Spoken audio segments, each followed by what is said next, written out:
Welcome to the Big World Made Small podcast for the adventure traveler. I'm thrilled you're here. My name is Jason Elkins, and in addition to being your host, I'm also a former U.S. Army paratrooper, third-generation commercial hot air balloon pilot, paramotor pilot, ex-Montana fly fishing guide, advanced open water scuba diver, and a full-time nomad that's visited more than 30 countries on 6 continents. As a seasoned adventure travel expert with a passion for creating and sharing meaningful experiences, I'm on a quest to impact the lives of adventure travelers, the tour operators they rely on, and the communities that host them. Every week, I bring you exclusive interviews with fascinating adventure tourism experts who have agreed to share their personal stories, favorite destinations, and some invaluable travel insights they've picked up along the way. We'll enjoy a casual conversation, create some connections, and likely share some laughs. It's my hope that by the end of each episode, this big world will feel just a bit smaller. Let's get started, shall we?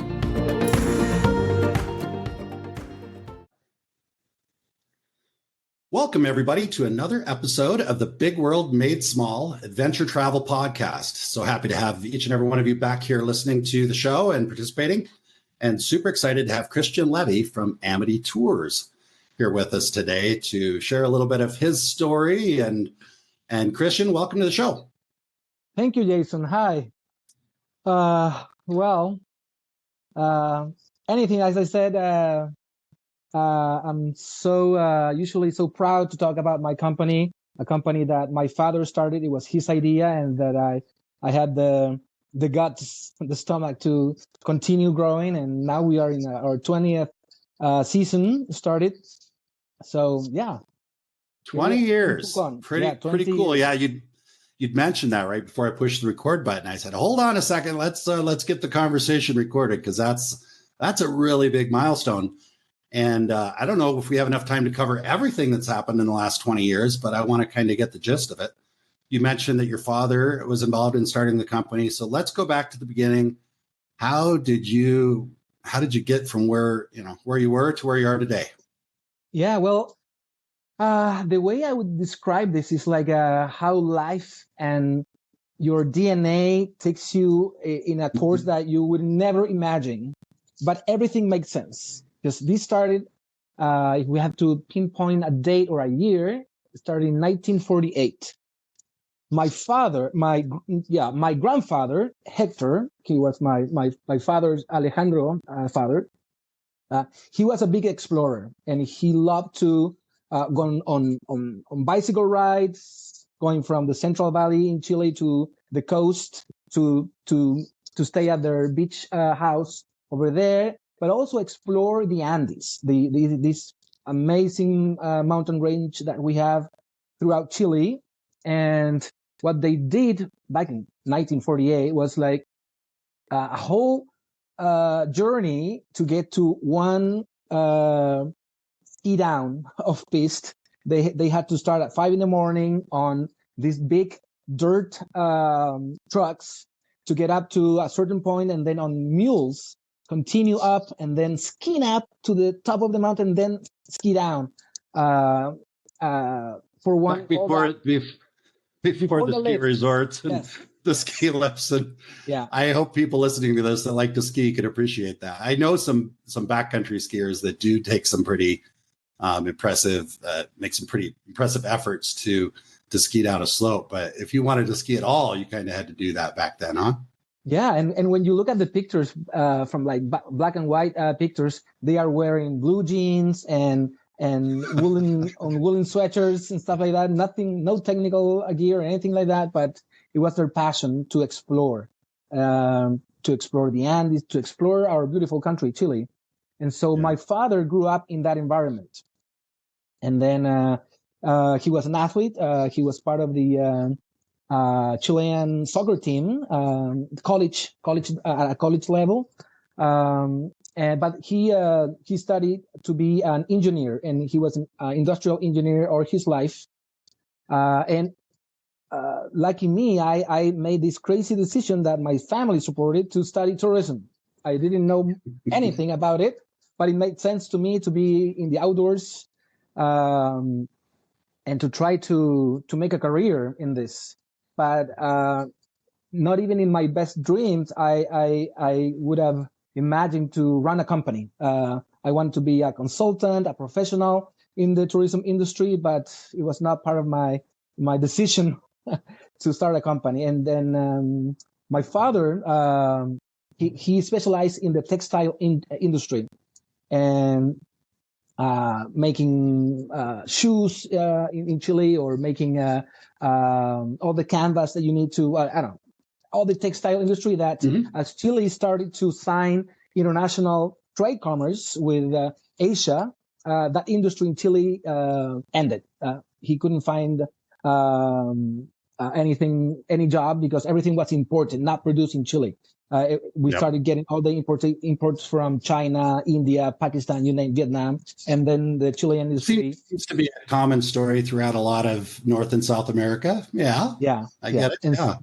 And so this opportunity came from the sky, from the stars, and I was in the situation where my boss, knowing that my family was more related in the skiing industry, we got a request from Brazil saying, hey, we are a family, Brazil, we don't know how to ski, but we would love to spend 21 days in Chile skiing. And it was an important sale for us. So were you, I'm curious, Cristian, did you already kind of have a business model and that was your first client, or was that just kind of a surprise? Like, how did they find you? How did that happen? Yeah, well, other than falling from the sky. Yeah, well, when I graduated, I immediately joined this entrepreneurial foundation called Euro Chile, and as a junior consultant, I started working with them in a project to create and develop the first ecotourism tour operator in Chile. And so I started working with them as I said, as a junior consultant in tourism. And then my boss, who was like a senior executive coming from the airline industry, he was like almost ready to retire. He was running the company, this new company, and he didn't know anything about skiing. So he commissioned all this to me. It's like, Cristian, I know nothing about skiing. I know about tourism and tour operators and all that, but this is your shot. And I know your father used to be a ski instructor. So, man, you too, take care of this, and I'll make sure everything happens. But he empowered me to do this. And so after we finished that first trip, something clicked on my father's mind. That was that he kept repeating, saying, I cannot believe that I can do what I love the most and get paid for it. And shortly after, he said, you know what, we should start a company. And then the next month in August, this 13th, in 2003, we signed our company inauguration, and here we are, 20 years after. Yeah, that's such a cool story, because at the time when the textile business was drying up, I can just imagine your dad was like, I'm just going to say, holy crap. Yeah. What are we going to, because he's got a family, he's got responsibilities, probably terrifying. And then over the course, how long would you say from the moment when he's like, okay, I'm done with the textile industry, until you had that group from Brazil? How much time elapsed? About a year. The Asian economic crisis hit Chile in 2002, early 2002, and he was the first one of the top executive of this company to be laid off. So and then he knew there's no other company that produces what I know how to produce. And so I know I'm done. What he thought he knew best how to produce. Apparently, right. There was something else there. And that happens with a lot of, I think, outside the box type of opportunities, tourism. I mean, tourism is a business. I'm not going to discount that. I know sometimes people say you need to get a real job. It is a real job. And it's also a really pretty cool job. But it's like, I think there's a lot of people walking around there that have a skill set that would be really well suited to do what they're passionate about. But as long as someone's willing to pay them money to do something that they're not passionate about, it's hard to see that until that money dries up. And then it's like, okay, it just kind of clears the slate. And it's like, okay, I can't do what I thought I was going to do to make the money. So now I've got this blank slate in front of me, and it can either be a really good opportunity. And I know it's difficult. And I know there's people listening to this is like, yeah, oh, Jason, what do you know about this? Have you ever been laid off? Yeah, I have been through some scenarios, but it's such a great opportunity to start over. And it sounds like it worked really, really well for, I mean, you and I wouldn't be sitting here talking right now if that hadn't happened. So that's pretty cool.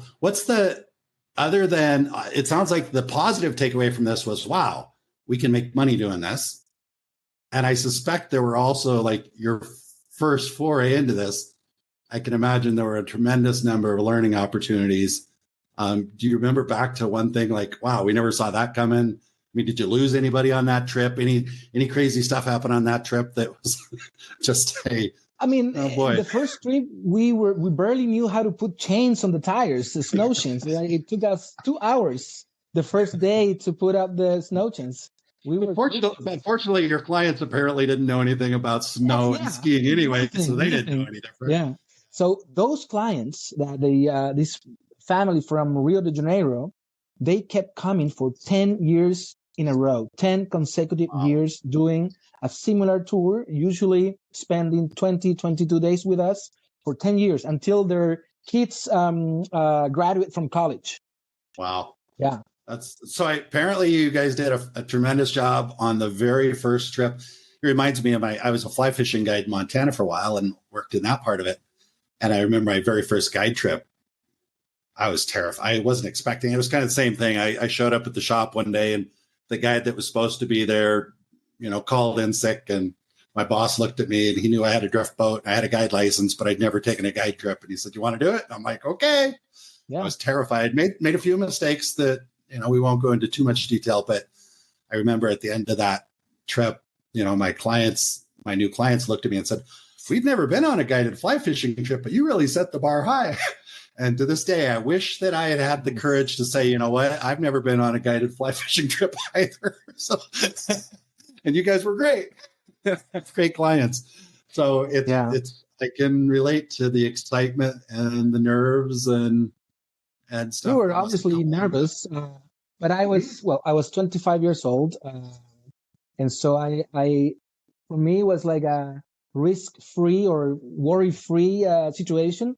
I was having fun with my father outside. I knew all the ropes about tourism, but what he brought to the company was like, he was the operation manager of this big company. So planning was part of his day-to-day job. So when we knew that these people were coming, we visited every single hotel, went to every single restaurant, visited every single ski resort, and made sure at least we knew the road to get to these places. And I love that. I love that story. It's so cool. Yeah, I remember stuff like that as well. It's like, but having the courage to just say, you know what, we'll figure it out along the way you obviously did some planning, but when I say figure it out along the way, I'm meaning you took the job. You said, yes, we will do it, because there's so many people out there that would be like, oh, that would be amazing. I would love to do that, but I don't know where to take them. I don't know which hotels. So they'll turn down the opportunity, and maybe it plants a seed. Maybe they decide, well, I'm going to prepare myself so that the next opportunity that comes along, I'm ready for it. And then there's the type of person that's like, no, I'm going to take this opportunity. I'm going to use this opportunity as kind of an impetus to figure it out. It's this. For me, the podcast is the same thing. I've never done a podcast. I'm just like, I still, as I'm having this conversation with you, Cristian, I'm figuring out, okay, how am I going to edit these podcasts? And, so anybody listening to this, I don't know where we're at in the process or when you're listening to this, but there's something to be said for just taking advantage of the opportunity, saying yes, and figuring it out along the way, because if you don't have that pressure to figure it out, sometimes we don't. So I think that's super cool. And I'm also impressed at the number of tour operators that I've met recently and historically that come from an engineering background. which kind of blows me away a little bit, because when you think of the engineering personality, I mean, I see the value. I can see how they, you know, have good organizational skills, which is very helpful. But when you think of the personality of the typical engineer, and then you think of the personality of the typical tour guide, tour operator, sometimes there's a little bit of a disconnect. It's like, wait a minute, how does that work? But I've had enough conversations now to see that that's happened. And the value I'm seeing in it now is that probably, especially if you have two people, if you have partners, you've got one partner in the company that's the engineer, and maybe the other partner in the company that's the real risk taker, that's, you know, super outgoing, friendly, whatever that looks like. So you partnering with your dad, did you see stuff like that? I mean, how does your personality compare to his? Oh yeah, he was like you described, very structured engineer who wouldn't take any risks, like financial risk or anything. It would be every time would take the safe path, like zero risk. But this, we had no. Or he personally, I think he had no choice, because it was either continue looking for a job in his industry, knowing that it was already dead in Chile. And on my end, I was ready to take any risk, because I didn't have any family to support. I was single, and so no children to bring food to. So yeah, and so I was eager to take any risks, and I'm sure that was reassuring to him as well, to see that in you, you know, to like, okay, if I'm going to partner with my son, if we're going to do this together, he probably saw that in you and like, okay, I know that Cristian's going to work his butt off and figure out some creative solutions that maybe me as an engineer is a little outside my comfort zone. And it sounds like a pretty great partnership. So, and one of his personal skills that probably don't apply much to engineering is that he has always been a people's person. Always super friendly, always super accommodating with people. So every single vendor that still work with us love my father. They will always ask about my father. Our team, our operation teams, our office, they all love my father because of that. But he would show up in the room, and everyone will be like content and happy and felt supported by him. And so that was easy for him. That's a great skill set right there too, because that's you kind of hinted on it, and I be careful what I say because I don't know who's listening, but yeah, it's to find the engineering mindset that's also friendly and outgoing and all that. That's pretty cool. And what about other people in your family? I don't know if your mom was around involved in this or anybody.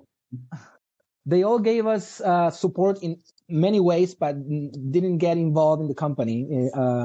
But they supported us. My mom, for her, was not a usual thing to have my father away from home for, I don't know, a month.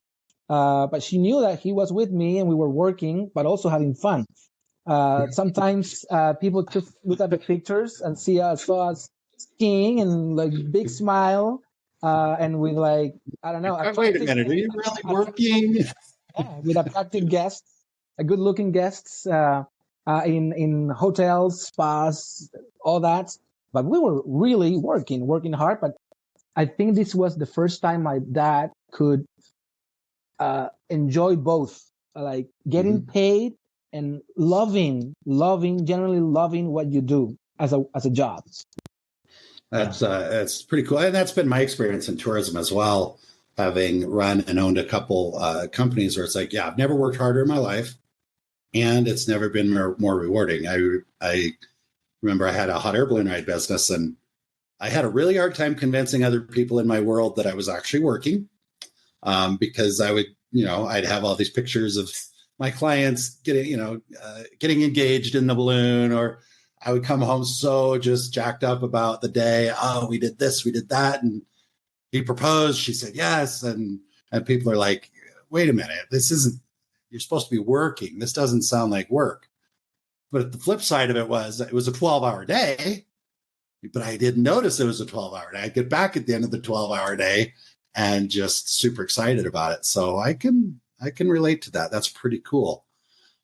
So over the last 20 years, give me 2 or 3 things maybe that are your biggest takeaways, things you've learned along the way that you'd be willing to share with maybe people that are thinking about getting into tourism or other tour operators listening to this, because I believe all of us are willing to share and collaborate a bit. So I'm curious, what are your biggest kind of aha moments, maybe things that you wish you'd done a little differently?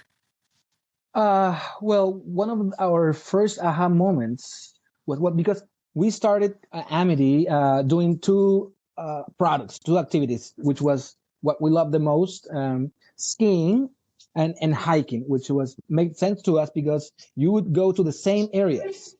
You would switch skis for hiking boots. That was the only. Well, it gives you 2 seasons then, right? Too. Yes. Yeah. Yeah. So, but we would go to the same volcanoes, the same national parks, stay at the same hotels, but change the activity.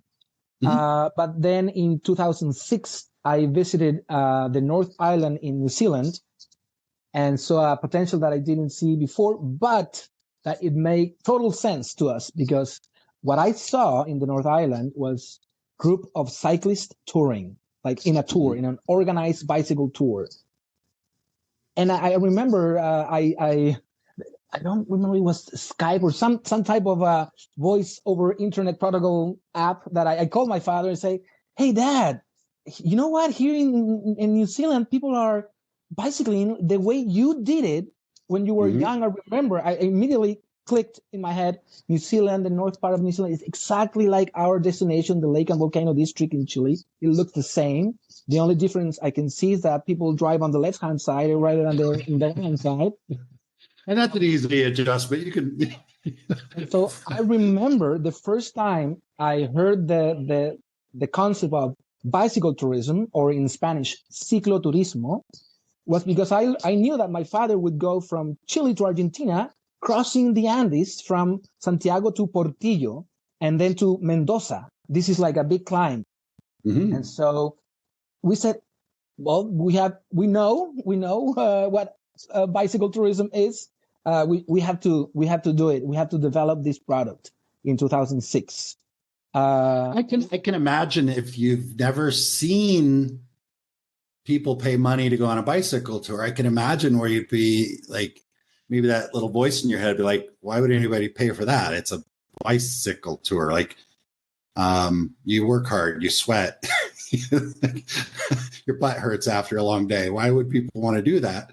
But then you see people doing it and it's like, okay, I can. Yeah. Okay. And back to the DNA, what I said, my grandfather would go with his family on a bicycle on a 70-mile ride from Santiago, the capital city, to the coast to stay at their beach house because they just love bicycling. Wow. And so, and this how, I don't know, the universe connects the dots. And so that was the first aha moment. And so we developed an itinerary, knowing literally nothing about bicycle tourism. And then we learn with the first clients what they expect, what they don't. And then learn the hard way that our destination in 2007 wasn't prepared, wasn't ready, the infrastructure for bicycle tourism. So we had a lot of... In what way? In what way? Paved roads or paved shoulders or bike lanes or even signs, nothing. Okay. We had beautiful rolling roads and rolling landscape with smoking volcanoes in the backdrop and glacier lakes and stuff like that. Beautiful. But we thought that the conditions were perfect, but our customers did not think the same. So, and so we had to develop the infrastructure, and we went and knocked the door of the government, of the public work ministry, and said, hey, there is a new thing that we can develop. And luckily to us, they listened. And now it's the conditions here to run bicycle tours are perfect. Everything is paved. There are viewpoints. There are picnic areas. There are bike lanes. Yeah. And 15 years ago, it was all gravel roads. Yeah. They paid everything we needed. Were there other interests as well that helped to encourage them? So, or was it just like, Christians like, hey, I think you should pave the roads so I can sell more tours?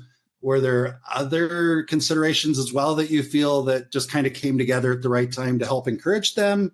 Or yeah, the concept that we brought to the table was scenic routes. Mm-hmm. Yeah, like there are in the US, like Highway 1, or there are in Europe, or there are even in New Zealand, all these scenic routes. And so in which... So not just for biking. No, it's like... Yeah. Because for the public work ministry, their engineering thinking was, I have to make a road from point A to B straight. And the proposition was like, no, there are lakes and rivers and all these areas that are curvy, and the purpose to go from point A to B is to enjoy the landscape, the scenery. That's the scenery. And it doesn't matter that people that will use this won't need to get as fast as possible from point A to point B. They will need to enjoy the landscape. And they like this concept because it existed. We could have a benchmark and say, hey, this is the situation. Where did you model it? I mean, are there particular countries? Canada, the US, Highway 1, and the other one in Canada. There was one in, I think, Switzerland and New Zealand. I think New Zealand, because for them, back in the day, Chile was looking to New Zealand as an example to follow in development for tourism and economical development as well. So when we did a little research, more than a little, actually, a lot of research, we brought these concepts, and it made sense to them. Yeah. No, I think it's so much better than you just showing up and saying, hey, can you help us get more bicycle tourists, right? It's really because the scenic routes thing is so, there are towns, I grew up in the Rocky Mountain West United States, and, there's the scenic byways, the highways, the Beartooth Pass Highway. Yes, do people use it for transportation? Sure. But there's 90% of the traffic that you see on it are the RVs, the tourists, and the towns along those routes are the ones that benefit from that. So that's pretty good thinking.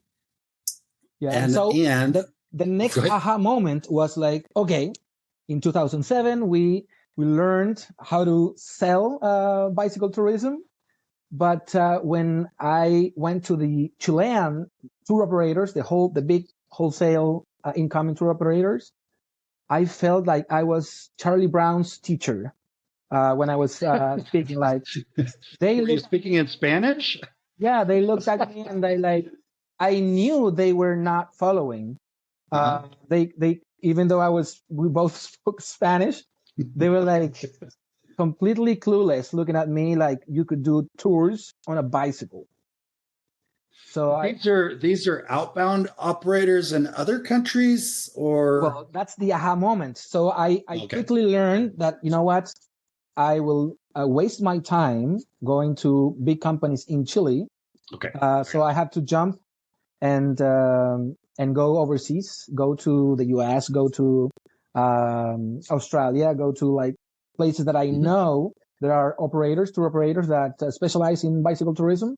And when I went there, I immediately knew that they were understanding me because they had questions. They were like, "What kind of questions are a good sign?" Yeah. Yeah. What kind of bicycle racks do you have? How many miles? What's the elevation gain and stuff like that? And okay, yeah, these guys are really paying attention. So that was the big, I would say, the big aha moment that we had.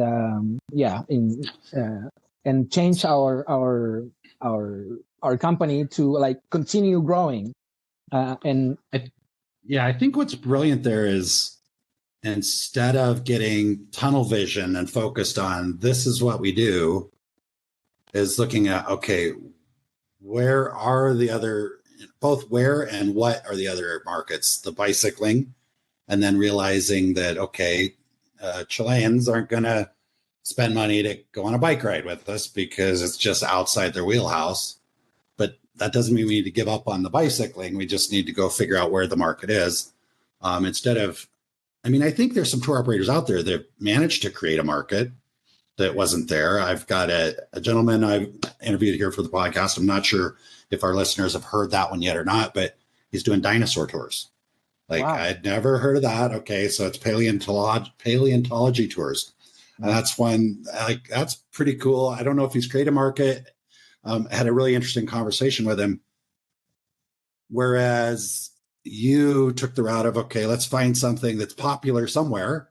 Can we do it here? And then can we go find the people, maybe find the people that were paying to go on the tour on the North Island in New Zealand. And now they've seen New Zealand, but they haven't seen Chile. So how do we present a product that makes them want to come here? I think that's pretty smart to have that flexibility. And again, that's the ability to take some risks. Like, because I'm pretty sure there was an investment with bicycles and equipment. You mentioned racks, even the time and effort to approach the government to collaborate with them to create the scenic byways. And I also want to ask you this because I'm curious if things have changed. Another gentleman that I've interviewed here for the show is in Romania. And he was talking about, only I think 60% of the roads in Romania are not paved. And he said that they've seen a real resurgence in people, not resurgence, but a lot of people are actually going there specifically because the gravel track bicycling has become actually more popular over the years. So is that correct? Have you seen that shift as well? Like, yes. At first you're like, we need the infrastructure, we need the paved roads, da. And then I'm hearing this guy telling me that no, people are going to Romania because they have so many gravel roads. So tell me more about that. Well, we were lucky. This is nothing that we had anything to do with, but the cycling or the bicycle industry has jumped, has leaped in new products. Less than 10 years from now. And so as the industry grows, as the bicycling grows, it's naturally you're going to have more people looking for different niches. And the pandemic speed up that process twice as fast than it would have been without the pandemic in the middle, because the pandemic really made people eager to go outside, and the bicycle was one of the easy ways to go. And so, when we developed this road cycling, it was road cycling that we developed. You wouldn't ever heard of gravel bikes or gravel. It was like either mountain biking, that was very popular, or road cycling that was like more like to high-end customers.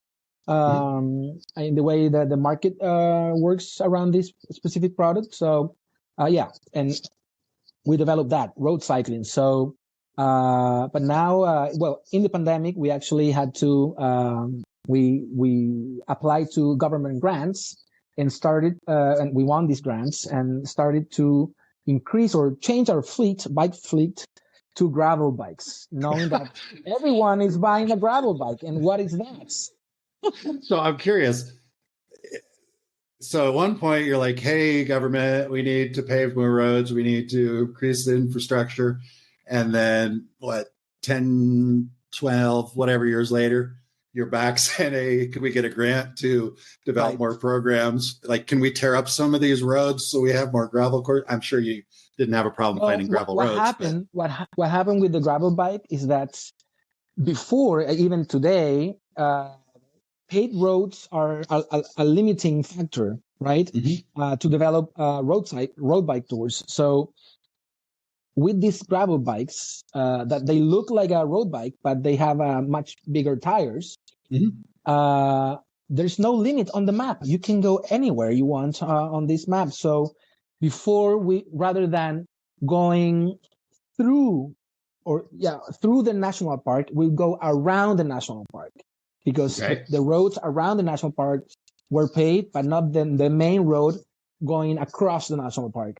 So now we can decide, we can make loops, go around the national park and go across the national park with these gravel bikes. So we just don't care if there is paved surface or gravel surface. And I would imagine that also just gives you a lot more flexibility. So I'm envisioning like Torre del Paine. And I have not been, so my vision may be way off. But I would imagine the larger paved roads are where the majority of the tourists are taking place. So the ability to go a little bit more off-road gravel, you can probably get to some of these estancias or these interesting places to visit and stay that just don't get as much traffic. Right. Well, right? Contrary to the United States or other developed countries, in Chile, national parks don't have paved roads. The asphalt ends at the gates where the park rangers are. No more asphalt, and here we go with the dirt or gravel. National parks, their internal roads are not paved. That makes sense. Actually, I've been to some parks. I haven't been to Torre del Paine, but yeah, I can see that. Yeah, okay, thanks.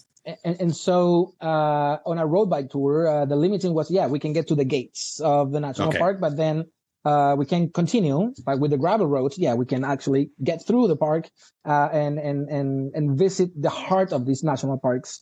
On a gravel. I'm happy I asked that uninformed question because I get it now. That's an important, because I can imagine your clients in the past. Okay, we're going to ride right up to the gate, and then that was it. No, and then they would go like with a really desperate face. Why are we jumping in the van? No, I want to continue biking, and because that was what a bicycling tourist expect, is that you don't get to a van in a van. You start from one hotel and finish the bike ride on the next hotel and continue every day of the itinerary. That's what they get in the U.S. or in Europe. Right, because they've ridden through Rocky Mountain National Park or Zion or anything, and they didn't have that limiting factor. Okay, and now, because there's something exciting, that's another shift that I know you're super excited about, because I remember our last conversation, and I can, for anybody that's not watching Christian's face, I can see he's excited to discuss. I think you know what I'm getting ready to ask you is about. What's the next stage of bicycling? The next level is like when mankind arrived to the moon. This is like equivalent to that. Electric, kind of a big deal. Is that what you're saying? Yes, electric bikes are like, it's a big welcome sign to everybody in any physical condition. I mean, at least they can move. That it's before electric bikes, or pedal assisted electric bikes to be precise. Well, there is some pain, or there is a lot of pain in biking. All those climbs, you put a lot of effort in your joints, in your knees, in your back. Let's consider that our tours are not cheap. This is for high-end customers. So many of these people are in their, let's say, early 50s and until early 80s. Yeah. And so you have to be fit or mediumly fit to take these tours. And that will be like a pull-off for a lot of people going like, well, because Chile by definition is hilly. That's one of my pitch. Chile is hilly. We are not a flat country. We are not the Netherlands or Florida, like many people like train in Florida for this. Chile is hilly, and we have steep climbs. It's beautiful. And wind on occasion. Yeah, and in Patagonia especially, especially in the summer is where the wind blows the hardest. And so the e-bikes take all the suffering or weather against you out of the equation. And you have fun. One of the things that I love about bicycle in general, bicycling as a tourist, to get to know a destination. On a bicycle, you can cover big distance. Like let's say from 30 miles up to 100 miles per day. So it's a greater distance than if you go hiking. But you can also smell the landscape. You can see it. You can hear it. You can feel it on your skin. And it's the smart way to, I would say, to discover a new place. And so, but there was this painful factor in the equation that, man, in order to see these places, especially in Patagonia, man, you're gonna suffer a little bit. And the electric bikes took all those fears away. You're absolutely right, Christian, because I've done some biking, but I also did some motorcycling. And there's a little bit of a parallel there in the sense of even when you're on a motorcycle, or I guess you could even say sometimes in a convertible car, you just experience things a little differently. And I'm sure much more differently on a bicycle, but you've got those smells. It's so interesting that you can ride around the corner and all of a sudden the air temperature drops or rises. And the smells, some of them are pleasant smells, some of them are not so pleasant smells. But you really do experience it. And when you take the motorcycle and now slow it down from, 100 kilometers an hour to, I don't know, 15, 20, I'm not sure what speed you're doing on the bikes, but that just really kind of spreads it out. It's more of that slow travel where you really get to experience it. And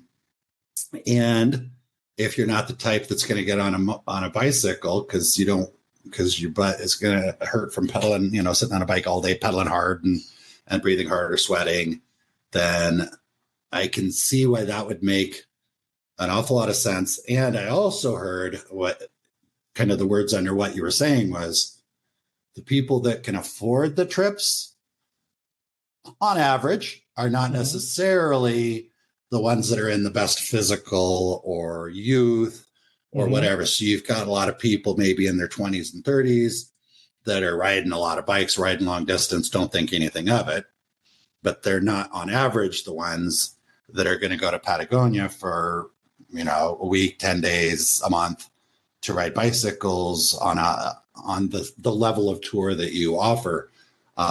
So what you're doing is you're taking the people that, maybe have the time and the resources to go do it. And you're removing the barrier that was getting in the way. Just like, earlier, the logistics of the roads in Colombia or in Chile were getting in the way. You remove that barrier, opens up a whole nother opportunity. Yeah. And I've spoken with a few people that are really excited about the e-bikes, but none probably leading as much as you are. I know that you've, so what have you been doing to get that implemented? What does that look like for your 20th season with e-bikes? Again, we apply to a government's grants, explaining all this, blah, blah, blah. You're also a grant writer on the side, aren't you? Yeah, why not? It's our business, so it's our money too. It benefits I get it. I see the value. It's that's a clever thing. That could probably be a whole nother podcast episode about using grants, but go ahead. So at this point, our bicycle fleet, the most modern in Chile, is 50% electric and 50% acoustic or analog or non-electric. You can call it the way you want. Do you call it acoustic? Yeah, well, because there is an electric version. Yeah. I've heard some others call it acoustic, like acoustic guitar, or analog, or non-electric. You need to refer to non-electric bike in a way. I don't know.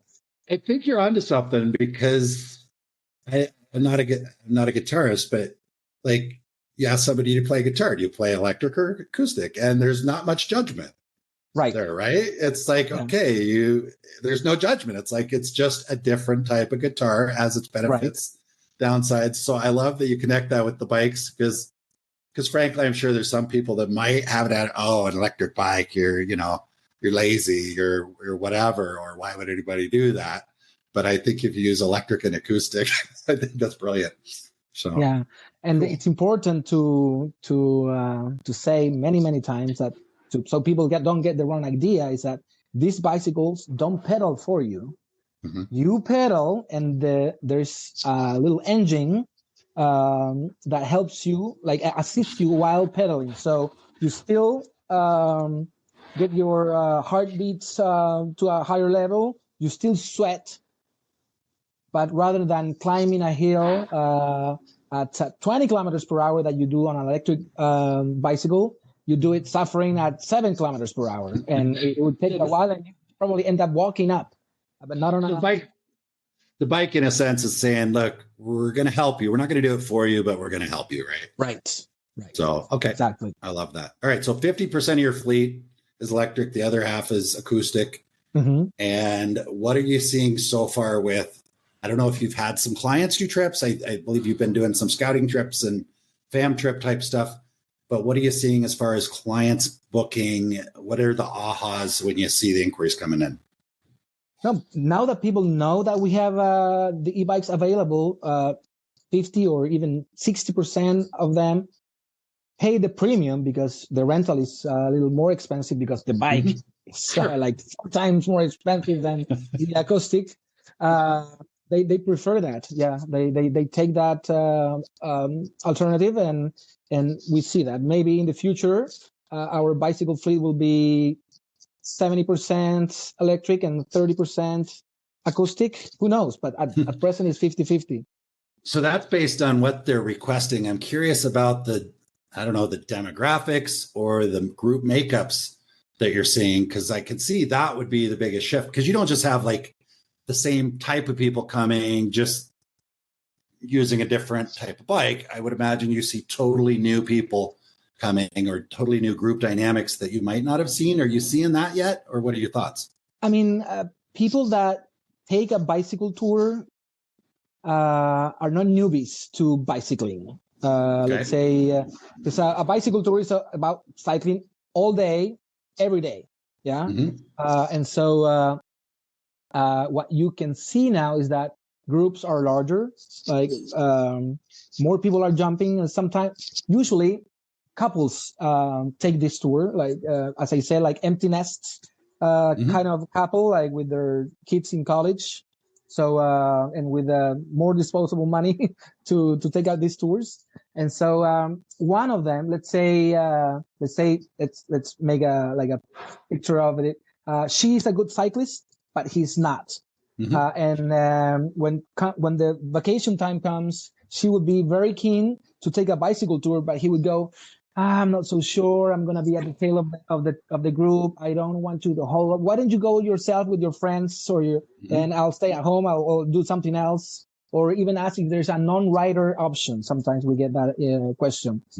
But now with the electric bikes, there's no more like debating whether I should go or not. They both immediately jump in.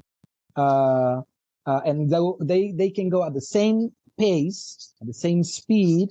And the one that is not like a cyclist won't feel upset about holding the group at the end of the tail or at the end of the group. And actually, the gap that you see between the first person and the last person has reduced to maybe 5 minutes rather than 30 minutes or more.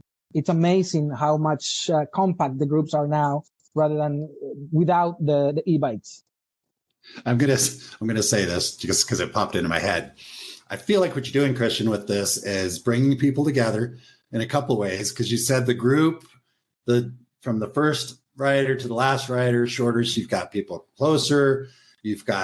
I'm envisioning maybe the wife who maybe she's been on 5, 6, 7 rides with her friends, or maybe she joins as a solo with the group, and now all of a sudden, for the first time, her husband's joining her on a bike trip. And anybody that's passionate about something and is also passionate about their partner wants to share with their partner. The dinosaur tour thing comes to mind because Zach was telling me, like, he calls them dino nerds, really into dinosaurs, but the last thing that their partner would ever want to do was, go on an archaeological dig or a paleontological dig. So the way they're setting these tours up is so the dino nerd can share his obsession with dinosaurs with other people in his family, without those people in the family having to just sit in a pit, with a toothbrush scraping bones for a week.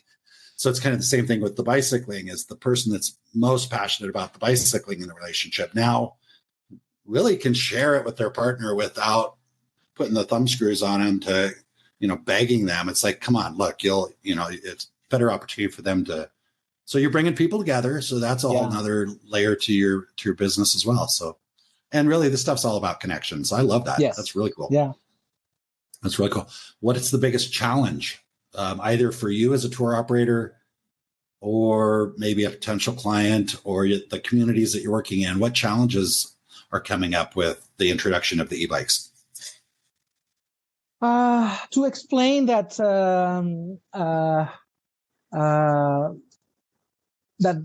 well, as I said, that these bicycles won't pedal for you, and but people are these type of customers, they are well informed, and they probably own an e-bike at home as well. So there aren't biggest challenges right now. In the past, in the past, I would say 5-6 years ago, you will bring all the batteries to charge at the hotel, and you will like get the jumpers up because you will, I don't know, create a short circuit because of too much energy taking from. Yeah. Okay, you break a fuse at the hotel, and they're real happy to see. Not anymore. Okay, so what's left of that? The technology of the 2023 bikes, it's comparable to a Tesla, to be honest. There's so much technology in it that to make it simple that you can customize the bike with your cell phone. It's amazing. Yeah, it's pretty wow what you can do. With that bike.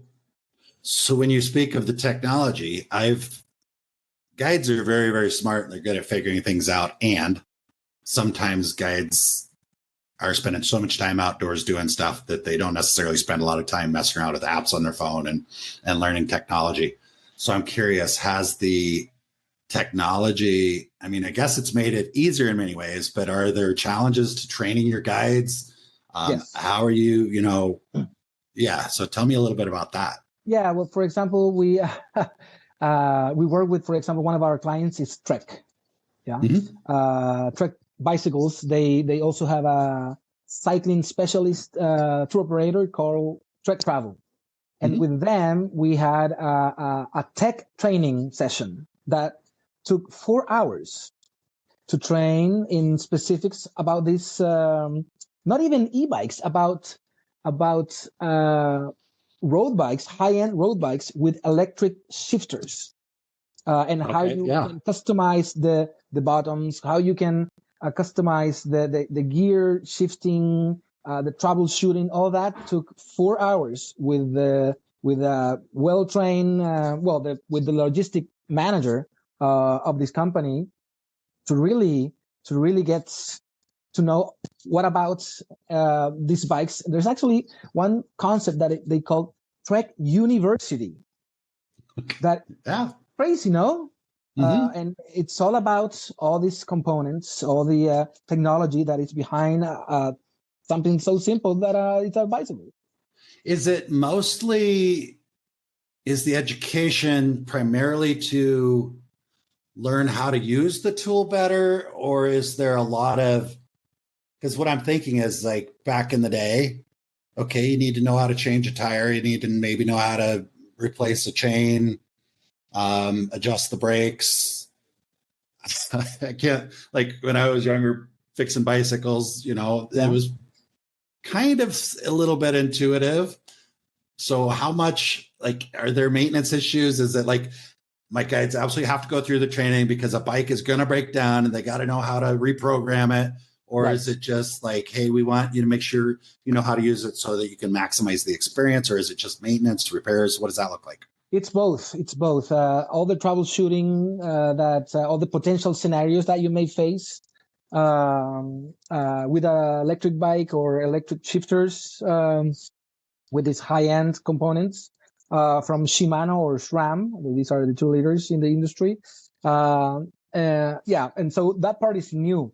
As this technology develops, because changing tires, flat tire, or anything about the mechanical parts of the bikes are something that we rehearse at least once a year in our guides training.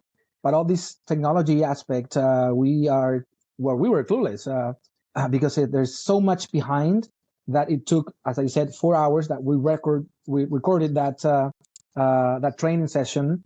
Because the way the technology has been brought to the cycling or bicycle industry is amazing. Just as I said, I felt like a Tesla trainee because of all the technology behind. Yeah. So I'm curious, when you guys are hiring new guides for the season, and I'm sure you've got a tremendous reputation. I'm sure you've got a lot of your guides come back every year. But when you are hiring new guides, or maybe even other positions within the company, and a resume comes through from somebody that, has some technical something on the resume, they're a Google certified something, it might not even have anything to do with bikes. Obviously, if they're maybe a Trek University graduate or something like that, are you actually selecting for that stuff now? Do you feel like for the first time you're hiring guides partially based on their comfort with technology, or are the other things still more important, or how do you balance that out? Yeah, the most important skill that we look in any guide is that there are team players. Yes. Yeah. Yes, and there are people's person, and they no, but the number one thing is team player, because we are successful because we are a team. And so that's something that my father always told me and taught me about. Like we will get faster. No, not faster, but further if we go as a team. Mm-hmm. And so we of course we will look at the resumes and see all their, or usually these are like semi-pro athletes that want to start guiding. Especially for bicycle tours, and so semi-pro biking athletes, or yes. Do you get other athletes as well that other as well? But the majority that apply to this are adventure guides, like graduate adventure guides, or semi-pro athletes who want to see how they continue in this biking. That makes sense. I didn't even even thought of that. That makes sense. Yeah. And so, but one thing that is hard to teach is to be a team player. And so what we do usually, just about 60 to 70 people apply to be a guide. Every 2 years, we have this process. And maybe 2 or 3 make it and graduate to be part of our team. Because there's one big part of the evaluation that is when they go to a tour, shadowing, and then we see their true colors and if they are a good team player or not, and that's the trigger whether they stay or not with us. Yeah, I feel like I could have a whole conversation about that, because I thought like, oh, it sounds like Green Beret training, right? They, 100 men will fight someday, but only 3 win the Green Beret. So that's and everything else you can learn, but the team player, it means you are sure of yourself. There's a lot of soft skills that at least I don't know how to train people on those, but you can see the natural. If they have that, you can, but you can in a shadowing or like in a true situation with guests under pressure, but you have to be happy and enthusiastic even if it's raining outside, like today, for example, here in Pucon.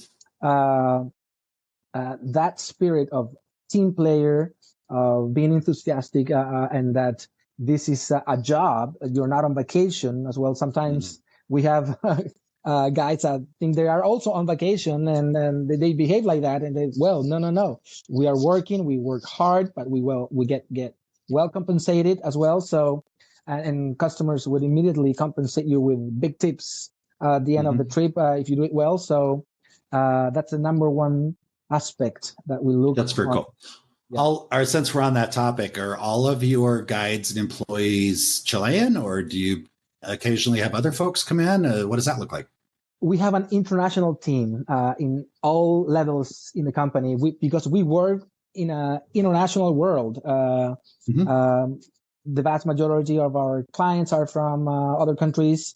And so to have a balance in the cultural aspects of the organization, we have a lot of people from Europe, from the United States, and Chileans. It's a mix of both worlds that are part of the organization. Yeah. Do you, one more question about that and we'll move on, but do you have a position that's, I mean, a lot of companies have a chief technology officer, which usually has something to do with the website and that type of stuff. But I'm like, does this shift into the e-biking warrant like a whole position, or is there someone on your team that's just really, I'm going to say nerdy when it comes to that stuff? That's just my word. But is there somebody on your team that's kind of the bike nerd, the computer nerd that does that, or is that a whole position? We were so lucky to get to find this guy named Nico. Don't tell Nico that I used the word nerd, because no, he's not a nerd. I mean it in a good way. He was a pro cyclist, actually, and loved cycling, but he applied to be a guide, but didn't have the experience, the guiding experience that we needed. But he lived in the US and he worked as a bike mechanic. So he knows all that. He can speak English, which is key in our organization. And he's taking care of all the bicycle fleet. And we actually had to get him a new computer so he can download these softwares to update the bicycles. Crazy. And so, it's not a mechanic only with the range and everything. No, it's a mechanic that has to know about the software and all that. Yeah. And he loves to learn. He's eager to learn. And so, I can be more happy. To have him on board. Yeah. Very cool. Just from our conversation, sounds like you have a pretty cool team. I look forward to, I'm just up the road in Columbia at the moment, so I'll have to come down and visit. It's, sounds like you guys are doing something pretty cool. And I have to admit, I'm probably going to be one of the guys. I'm not embarrassed to admit, I'm going to be one of the guys on the e-bike because I'm the one too. I think I would just enjoy it a lot. I enjoy it. Now, Cristian, do you hire guides that only ride the e-bikes, or do the guides have to ride a traditional bike, an acoustic bike? They have the option because now, as I said, because it's a 50-50. Okay, so I might actually qualify to guide on your team then, is what I'm hearing. So, all right, we'll have to have that conversation on the side, because that definitely is something that would have kept me out of being a bicycling guide in the past. So, opens up a lot of possibilities for everybody, doesn't it? Yeah, it's cool. Yeah. All right, we've discussed quite a bit. I think there were a lot of things I wanted to discuss with you that we probably didn't touch on. Definitely want to continue the conversation. We probably do a couple more episodes or more. And I want to make sure that we cover what's important to you. What do you feel like I should have asked you? Any questions that I missed that I should have asked, or just anything that you want to share with our listeners before we wrap it up? It's one thing that it would probably need to take another podcast for this, but it's the last or the latest aha moment. It just happened recently, is that we finished our carbon footprint emissions report, and how we compensate those carbon emissions. And we did it following the Chilean government or institutions protocols that are very, very engineering, and to get to know what's our footprints. And we discovered that one of our customers, or any customer taking a bicycle tour that is a 7-day high-end bicycle tour, emits almost 4 tons of CO2, and it requires 14 trees to offset those emissions. And so I'm curious, does that include flights to get there? Yes. Or what? Okay. Yeah. So from the time they jump on the average airport in Milwaukee or whatever, until they get home. Yeah. Wow. We at the beginning in our conversation in the leadership team, we were like, should we consider the planes or not? Because and we say, you know what, we are incoming. Without the airlines, we couldn't get any business. So, and you already told me that you couldn't get the Chileans to pay for a trip. So you're pretty much Yes, and we learned that during the pandemic. We tried to offer them our tours and it didn't work. So we can be hypocrites and say, we're going to compensate the emissions that are done in Chile when you are having people coming from the northern hemisphere. So we included the airline, all the air travel, and it turned out that 88% of our total emissions are from air travel. 88. Yeah, I would. Crazy, crazy high. And so only 12% it's the emissions are from Chile, from our operations. It's crazy, this gap. Did you look at the difference between the e-bike and the acoustic? I would guess they balance each other out, because I'm thinking if I'm on an acoustic bike, I'm going to be emitting a lot of carbon dioxide directly from my mouth. But then the bikes, you've got the electricity. So I guess that probably interesting. No, and then locally, what because we are using high-end hotels, we knew that that was probably going to be the biggest portion of the whole emissions, but it turned out to be the air transportation. Mm-hmm. And then second is the hotels, because these high-end hotels, they have a spa, and the spa has to be open and ready whenever the customer wants to use it, whether they use it or not. So there's a lot of, it took us almost a year with a specialist consultant to do this and to follow the process and get through the Chilean protocol to get our certificate that the carbon footprint was done in a professional and legal way. And we are the first company to do it. Well, congratulations. Because I'm happy you said that, because I was like trying to get my head around this.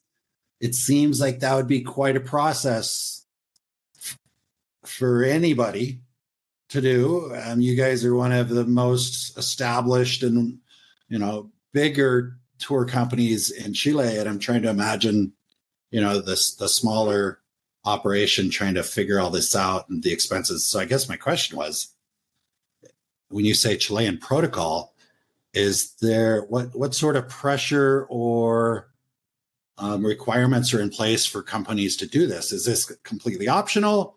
Does everybody have to do it at some point, or what does the Chilean government expect from operators? Yeah, there's a specific law that rules this from the environmental ministry. And certain industries, it's mandatory, like mining, fish farming, logging, all these extracting industries. For them, it's mandatory. For tour companies, it's not mandatory at all. But sustainability is not an option anymore for the tourism industry and for adventure travels even more. So this was something that we kept on hold for a long time. And in 2018, we made the decision to like look at this face to face and move forward and learn throughout this process. We learned so much, and these results are like mind blowing for us. So what I hear you saying is your organization, your leadership team chose to do this without any duress from the government. Nobody was making you do this. No. You just decided it was the right thing to do. Obviously, it's an opportunity to learn more about the business, but I'm going to ask you, if you don't mind sharing, you can share in any way you want, but I'm sure it was a lot of time invested. But when you're hiring consultants and energy experts and all this stuff, are you comfortable sharing with us, what did that cost Amity Tours to go through that process? However you want to describe the costs, because I know it's a lot of different ways to look at it. I mean, the cost is not super high for a company the size of our company. We were able to afford it at this time. Before that, 2018, it was impossible to afford. And so that's why we started with a much smaller project at the beginning that we called zero waste operations. But much easier to start. And then we continue with the next step, which was carbon offsetting. And we're doing it because in the industry that we are, and considering ourselves leaders in the Chilean environment for this, we are part, as an organization, we are part of the Adventure Travel Trade Association. Mm-hmm. And this is one of the main goals that ATTA is asking all the companies that are part of this worldwide organization to lead within the organization, but also to lead in your country. And we took the baton and say, yep, we will lead in this. Yeah. That's very cool. And now that you've determined, you said it was 18 trees on average? No, now that, for example, in simple words, the way I explain this to our drivers or our guides, that every single guest that you see on a bicycle represents 14 trees that we will have to plant to offset 3.94 tons that are the emissions per person. Yeah. Okay. I don't want to get too far. I was going to say too far into the weeds, or maybe I should say too far into the forest.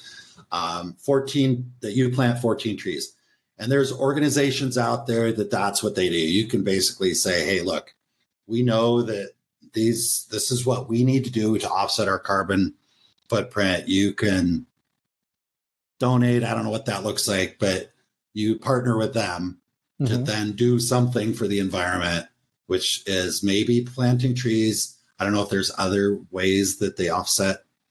If it's just planting trees is what they do every time, or I'm fascinated by this. There are more ways, but the way the way that made more sense to us. It's easy to get your head around it, right? If you say trees. Yeah, because it's nowadays there are platforms that you log in and put your credit card into it, and then you're paying to compensate your emissions. But it's something that our customers won't see, and then I won't see. But the trees that we are planting, I planted. My team planted these trees with the indigenous people. Thank you. With indigenous communities to do this. That's cool. That's really cool. Yeah. Do your clients, are you able to do that in conjunction with any of your tours? Or do you ride by and say, look over there? No, that's what I thought. No, they can see the trees. But in nature, trees are planted in the winter. Yeah. And so and our tours happen in the summer. So we can't have our guests engage in planting trees, unfortunately. But they can see them. They can see them later. Yeah, they can see them later. Yeah. Yeah, they can see the trees that we plant and see how they grow, and we will measure. Yeah. I'm picturing like a lunch stop or something. Yes. A grove of trees. You nail it. That's what we're doing. Yeah. And maybe they can put a little placard on their tree. That's cool. Cristian, this is a great conversation. I learned a lot about a lot of different things, and you got me pretty stoked up. So thank you for bringing all your energy and passion for what you do, and super excited to continue to work with you on projects in the future. So Cristian, thank you so much. Really appreciate you taking time out of your day to join us and share some stuff. And just certainly appreciate you and look forward to meeting you in the future in person. Thanks. Of course. Thank you. Bye. Bye-bye. I trust you enjoyed listening to the conversation as much as I enjoyed recording it. If you're enjoying the Big World Made Small podcast, please take a moment to tell the algorithm by subscribing and posting a review so that others can benefit as well. I also invite you to take a quick trip over to bigworldmadesmall.com and join our private adventure travel community to receive new episode notifications, special access to our guest experts, and perhaps even some exclusive partner offers that we haven't discussed on the podcast. I'll publish another episode soon. Until then, keep exploring. It's the best way to make a big world feel just a bit smaller.